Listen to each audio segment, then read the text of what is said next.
Ladies and gentlemen, boys and girls, children of all ages, what is up? The King of Lightning is here today bringing you guys and gals One Piece chapter reviews. If you haven't seen the live reaction to the chapter just yet, in this corner right here, boom, as well as the link in the box below. Now, this week's chapter, chapter 802 review. The chapter is simple, straightforward, but there is a lot of stuff to talk about. A lot. Now, you have the beginning part with the Barto Club and the Straw Hats going over to Zoe. Then you have the middle part where you have Edward, Weeble, or Weeble, whatever you want to call him, not a big deal, doesn't fucking matter. And then at the end, you have Zoe, alright? And that's where you're like, whoa.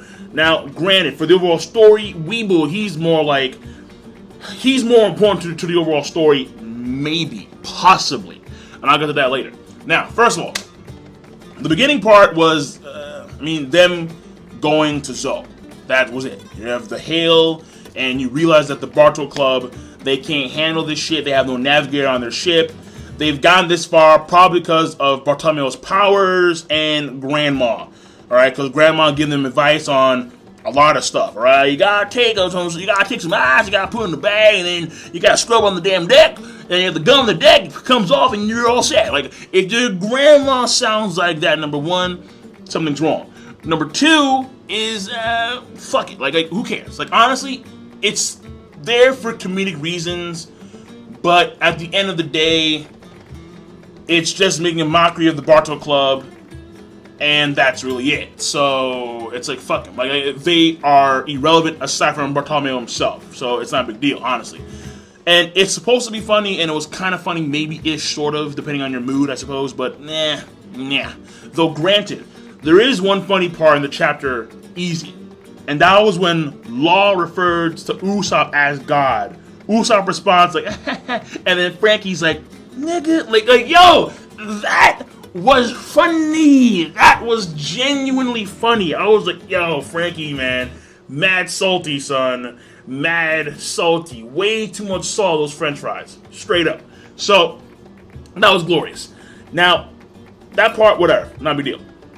Weeble. Let's get to fucking Weeble, because Weeble... Okay, you know what? I'll keep it real simple. I'm not buying into the hype. Period. Number one, when it comes to him being Whitebeard's son, I'm not buying that shit for a second, honestly. Now, granted, okay, the way he looks, he has the mustache thing, hence white mustache, hence Whitebeard's kid. Edward Weeble, he's a Shichibukai. I think we saw him in the previous chapter, because there was someone with like oars-like hair, like long flowing hair, and he has the long flowing hair, so, or the long spiky-ish, because when I say flowing, I mean like, really long hair, but either way, he has a hair, so I think it was him that they were portraying in the previous chapter, and basically, he has a mother, Mom, and Mom is letting it be known that you are Whitebeard's son. Me and Whitebeard had a thing, which to me, I'm like, Whitebeard, like, what were you doing, bro? Like, if Whitebeard really did this woman, he has a really bad taste in women, all right? He needs tips, or he should have gotten tips way back when he was alive, from Senor Pink. Senor Pink knew what the fuck he was doing. Whitebeard clearly did not if he actually had intercourse with this woman, and this woman made this thing. Fuck no, I ain't buying that for a second, dog. Hell no. Absolutely not. So, the way he looks, okay, aside from the mustache, he has really thin legs, so he clearly skipped leg day every day. But his arms, he did not skip arm day. This dude's arms are like straight up bazookas. They're huge. And not only is he getting hyped from, him being Whitebeard's son, which again I'm not buying at all. Because why would Whitebeard, who wanted a family, aka his, shipmates, why would he then, like it makes no sense, because he already has a kid, apparently. And she's fairly old, and he's fairly old, I think. He's around, like, maybe, like, I don't know, 40? That's what he looks. I could be wrong. I don't know. He could be, like, 20. I don't fucking know. But he has a kid. So if you had a family, why would you go out to find a family? Makes no sense. I'm not buying it. But then, he has these scars on his body, which are very Gecko Moria-ish scars. So then that would maybe apply that Gecko Moria, Hogback, they're doing some other side shit. They somehow took Whitebeard's shadow, put it in this corpse, and boom, Edward Weeble. Maybe. I mean, I wouldn't say it's like impossible, because Moria, he was in the battle, he was there. And after the whole, man, after Moria got done in by this dude Jinbei, the dude was MIA for the longest time in the Whitebeard War. No one knew where the fuck he was. So maybe when he actually died, Moria somehow did his shadow thing, like seized the shadow, grabbed it, and then when Flamingo tried to kill him, he dipped, he was gone, and then he made Weeble. Man, that's a crazy theory. I just out there. I just like, whoa. So nah. And I know that there's something about him, his mom being somehow tied to, what's her name in Thriller Bark? Lola, the girl with the big lips. The King Lightning says, fuck them all. Fuck them all. Alright. Alright. This is a clown posse. Alright. You want to know the definition of a clown posse? Edward Weeble and his mom. That's a clown posse right there. You can't get any better. And he's the biggest clown in One Piece, and Buggy is the one with the red nose. That's crazy. No. Done. I'm done with these guys, alright? Now, when it comes to a power standpoint, this is where I'm also not buying the hype. Power that is reminiscent of the Whitebeard of old. Bro, the guy who could destroy the world power? This is I ain't the buying it face, man. I ain't buying it. Though, if they're talking about strength, physically, specifically, okay, now we're talking a little bit here. Now we're talking. Because if that's the case, then yeah, I can buy it. Because when you look at the area, alright? The area is decimated. You have fires everywhere. Buildings are down. People are dead, including the AO pirates. They're all dead.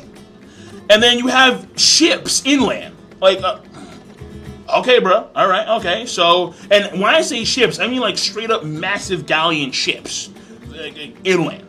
So I'm thinking maybe he somehow took these ships and like threw them. Like, yeah. Okay, all right. Physically, okay, yeah. But overall, from an overall combat ability standpoint, not buying it for a second. No. So I'm done with that. Now, Zoe. This was a treat. This was a very good treat because it's very intriguing. It's very interesting. Not only the fact that he has a giant elephant walking around, which coincides with other giant creatures in One Piece, which I'll get to at some point later on. Not in this video though. But also, it's the fact that this elephant, Zoe, has been around for 1,000 years, alright? This is pointing right back to that whole era during before the blank century, the ancient civilization, which in my mind, like I said before, like a billion times, the Bilkins, the Shawnees, the Skypeans, they came down from the moon to the blue planet, and when they fought against the kingdoms that aligned against them because of their tech, because they were scared of their tech, they, they somehow did it, and they had to escape to the skies once again. But I'll get to that. That's I've talked about it a lot, honestly. The old cats, they'll tell you, I've talked about it a fucking lot. So, this points back to that, and Joy Boy, and that kind of stuff. But also, when I think about it, when you look at the chapter where Kaido was shown, Sanji was in an area where there was like a giant water spout and whatnot. And I'm thinking that may have been the top of the elephant, if he's actually at Zoe.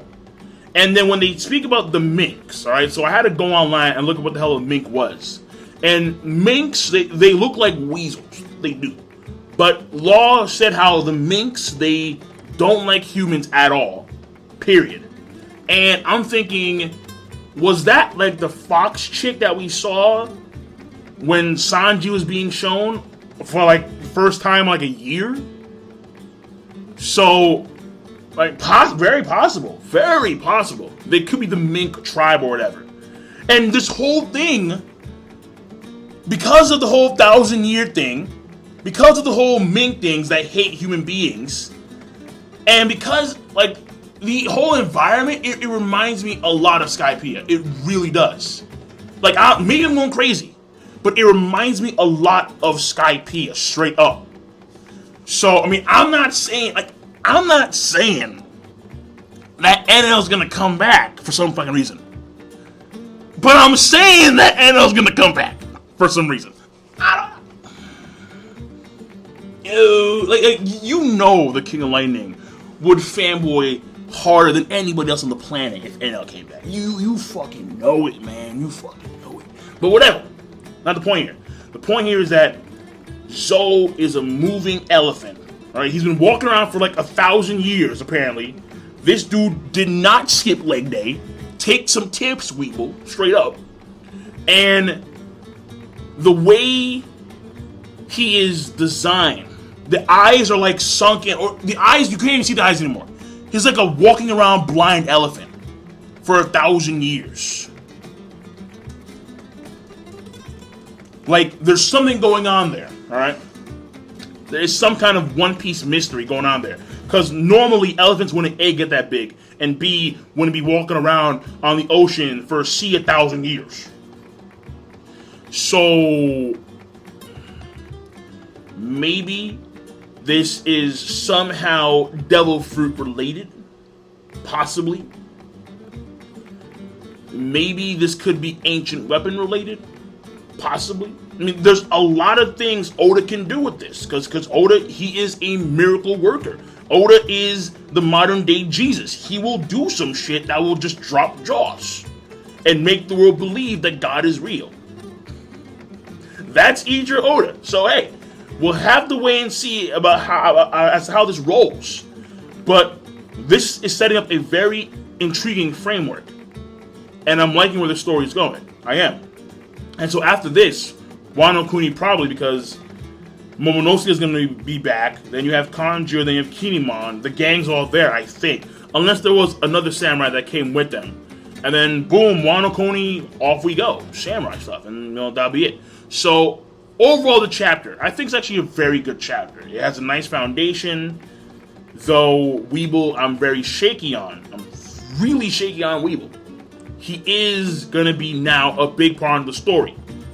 And seeing how even people like Kizaru, my man Kizaru, the speed of fucking light, he's like, yeah, well, 600 people die in the process, but he's a Shichibukai, yeah, let him do what he's doing. Like, bro, really? Here you are, people are dying, and here you're clipping your nails.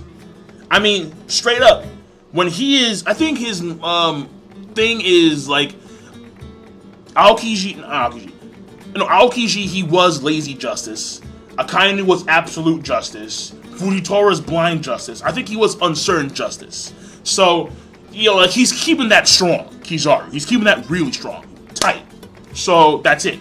The chapter overall, I think it was a great chapter in One Piece, and I'm done. So, King Lightning, rate the video, comment, and subscribe. As always, give me your thoughts. Don't be scared. And have a nice goddamn day. Yeah.